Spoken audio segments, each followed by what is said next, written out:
दोस्तों मैं एक नई वीडियो सीरीज स्टार्ट कर रहा हूँ निफ्टी बैंक निफ्टी एनालिसिस।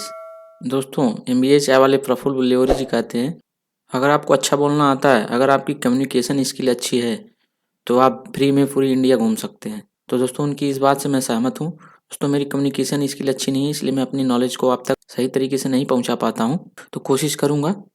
तो दोस्तों अगर मेरी वॉइस स्लो लग रही है तो आप 1.5x की स्पीड में इस वीडियो को देख सकते हैं, तो आपको बोरिंग नहीं लगेगा। दोस्तों एक हाइप बना हुआ था मार्केट में गुजरात इलेक्शन को लेकर के कि बीजेपी जीतेगी हारेगी ऐसा वैसा। तो यहाँ पर देख सकते हैं कि जिस दिन हिमाचल और गुजरात इलेक्शन की काउंटिंग हो रही थी उस दिन का ये चार्ट है। तो आप देख सकते हैं कि मार्केट यहाँ ओपन होने के बाद एक रेंज में मूव करती रही। यहाँ पर सिर्फ ऑप्शन राइटर ने पैसा बनाया। तो मैंने यहाँ पर एक ट्वीट किया था कि 11 बजे तक निफ्टी 50 लाइव अपडेट, फ्यूचर में short covering, option writing both side near ATM, मतलब नियर एटीएम ऑप्शन में दोनों साइड राइटिंग हो रही थी। कैश का मसीहा अभी तक आया नहीं। ये मैंने जोक मारा था कि अभी कैश में कोई अभी हैवी बाइंग या सेलिंग नहीं हुई है, देखते हैं कौन ट्रैप होता है, मैं कबीरा हूँ।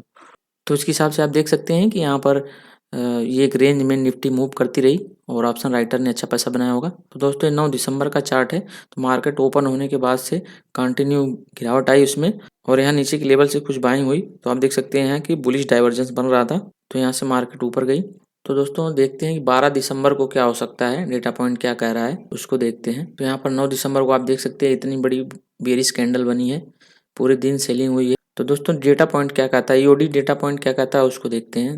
दोस्तों DII जो है वो 2 महीने से फ्यूचर में शॉर्ट पोजीशन कैरी फॉरवर्ड कर रहे थे। तो दोस्तों DII जो है वो गुजरात इलेक्शन को लेकर कुछ बड़ा एक्सपेक्ट कर रहे थे, तो वो फ्यूचर में शॉर्ट पोजीशन कैरी फॉरवर्ड कर रहे थे। तो इलेक्शन का रिजल्ट आ गया, गुजरात में बीजेपी की सरकार बन गई, तो इवेंट ओवर हो गया। तो यहाँ पर DII जो अपनी पोजीशन को क्लोज कर रहे हैं। ये कैश का डेटा है, ये फ्यूचर का डेटा है, ये ऑप्शन का डेटा है। इन तीनों में बड़े प्लेयर को ट्रैक करता हूँ, आप अपने हिसाब से देख सकते हैं।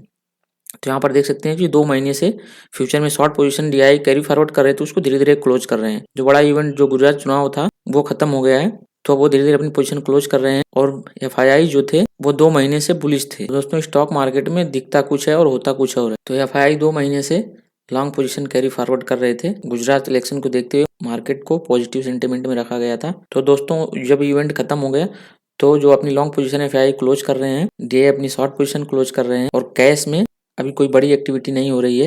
ये कैश का डेटा है, इसमें काफ़ी फ्लक्चुएशंस है। तो इसमें देख सकते हैं कि मैंने 3 दिन का एवरेज लिया हुआ है। इसमें FII जो है वो कैश में सेलिंग कर रहे हैं और DII बाइंग कर रहे हैं। तो ये दोनों एक दूसरे के अपोजिट ही चलते हैं। तो ये फ्यूचर का डेटा है जो लाइव मार्केट में अपडेट होता है।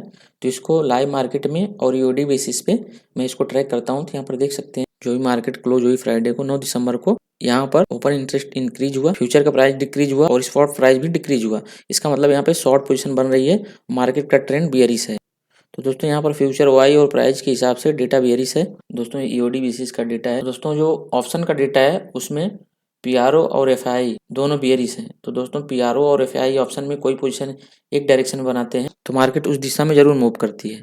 तो दोस्तों फ्यूचर का data bearish, option data bearish और कैश का डेटा कह सकते हैं कि न्यूट्रल है। तो जो कैश का डेटा न्यूट्रल तो है। तो यहाँ पर देखेंगे दोस्तों एडवांस टू डिक्लाइन रेशियो देखेंगे तो 1171 एडवांस में है और डिक्लाइन 2240। तो लगभग एडवांस के मुकाबले उससे 2 गुना डिक्लाइन, यानी कि मार्केट वाइड सेलिंग की जा रही है। तो निफ्टी 50 के चार्ट पर कैंडलस्टिक पैटर्न जो है वो काम नहीं करते हैं, क्योंकि बड़े प्लेयर के एल्गोज जो हैं वो पॉपुलर स्ट्रेटजी के अगेंस्ट ही बने होते हैं। तो जो स्ट्रेटजी पब्लिक में पॉपुलर होती है उसके अगेंस्ट जाके ही वो पैसा कमाते हैं। तो दोस्तों प्राइस एक्शन के हिसाब से देखते हैं कि निफ्टी कैसे मूव कर सकता है। तो दोस्तों यहाँ पर एक पॉइंट का ध्यान रखिए कि निफ्टी ने यहाँ पर एक 18,880 के ऊपर एक टॉप बना लिया है। तो दोस्तों इसके ऊपर स्टॉप लॉस लगा करके पोजिशनली सेल कर सकते हैं। तो दोस्तों 18,400 एक साइकोलॉजिकल लेवल है, तो ये सपोर्ट का काम करेगा। अगर इसके नीचे निफ्टी आती है ब्रेक करके, अगला सपोर्ट इसका 18,150 हो सकता है। तो इसके नीचे अगला जो सपोर्ट है वो 50 मूविंग एवरेज है, तो यहाँ तक आ सकती है। तो दोस्तों कभी भी आप देखेंगे कि मूविंग एवरेज से प्राइस काफ़ी ऊपर चला जाता है तो उसमें करेक्शन होती है और वो एक बार मूविंग एवरेज के पास जरूर आता है, या फिर ये कंसोलिडेट करता तो ये 50 मूविंग एवरेज उस प्राइस के पास जाती। लेकिन अगर तेजी से प्राइस गिरता है तो गिर के मूविंग एवरेज के पास आ सकता है। तो दोस्तों फ्यूचर डेटा बेयरिश, ऑप्शन का डेटा बेयरिश, यहाँ कैश का डेटा न्यूट्रल है। लेकिन अगर यहाँ पर एडवांस टू डिक्लाइन रेशियो को देखेंगे तो ये कैश का डेटा भी बेयरिश है। तो दोस्तों ओवरऑल डेटा पॉइंट बेयरिश है। तो अगले दिन 18,400 का लेवल हमारे लिए इंपॉर्टेंट है और उसके नीचे जब अगर मार्केट आती है तो 18,150 तक आ सकती है। तो अभी मार्केट का जो व्यू है वो बेयरिश है। क्योंकि जो इलेक्शन का हाइप था वो ओवर हो चुका है। तो आपने भी देखा होगा कि किसी स्टॉक का क्वार्टरली रिजल्ट अगर स्ट्रॉन्ग आने वाला होता है तो रिजल्ट से पहले पहले वो स्टॉक बूम कर जाता है, और स्टॉक का क्वार्टरली रिजल्ट अच्छा आने के बाद भी स्टॉक काफ़ी तेज़ी से नीचे गिरता है। तो बड़े प्लेयर दोस्तों इसी साइकोलॉजी से पैसा कमाते हैं। हालांकि हमेशा ऐसा नहीं होता है।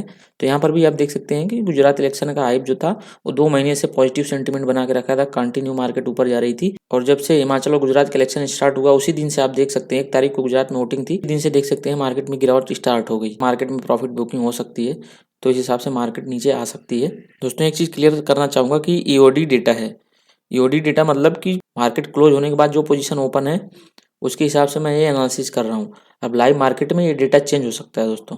ऑप्शन चेन में दोस्तों यहाँ देख सकते हैं कि 18,600 पर शॉर्ट पोजीशन क्रिएट की गई है। ओपन इंटरेस्ट डिक्रीज हुआ और प्राइस इंक्रीज हुआ, इसका मतलब यहाँ शॉर्ट कवरिंग हुई है। दोस्तों मार्केट क्लोज होने के बाद चार्ट पर कोई भी ट्रेंड लाइन ड्रॉ करिए, टेक्निकल इंडिकेटर लगाइए, चार्ट पैटर्न क्रिएट करिए, वो सब अच्छा लगता है देखने में। लेकिन लाइव मार्केट में आपके लिए काम करता है कि नहीं, इसको आपको देखना है, यही साइकोलॉजी आपको बिल्ड करनी है। तो दोस्तों आप भी अपना एक ट्रेडिंग सेटअप या सिस्टम बनाइए, उस सिस्टम के बेस पे ही ट्रेड कीजिए, इमोशनली ट्रेड मत कीजिए। नहीं तो इस मार्केट में लोग करोड़ों अरबों गंवा चुके हैं जो कि तुक्के लगाते हैं, गैम्बलिंग करते हैं। तो एक सिंपल सा भी ट्रेडिंग सिस्टम आप बनाते हैं तो उस सिस्टम को फॉलो कीजिए, इमोशन को फॉलो मत कीजिए, सिस्टम को फॉलो कीजिए। वो क्या कहता है, जब बाई खाता है तभी बाई कीजिए और पेशेंस रखिए और स्टॉप लॉस जरूर लगाइए। तो दोस्तों इस वीडियो में इतने। अगर वीडियो दोस्तों पसंद आए तो इस वीडियो को लाइक, चैनल जरूर सब्सक्राइब कीजिएगा। दोस्तों मेरी कम्युनिकेशन स्किल अच्छी नहीं है, नहीं तो आपको देने के लिए बहुत कुछ है। तो दोस्तों आप मुझे ट्विटर पे भी फॉलो कर सकते हैं। तो अगले दिन सोमवार को मिलता हूँ अगली वीडियो में, तब तक के लिए धन्यवाद।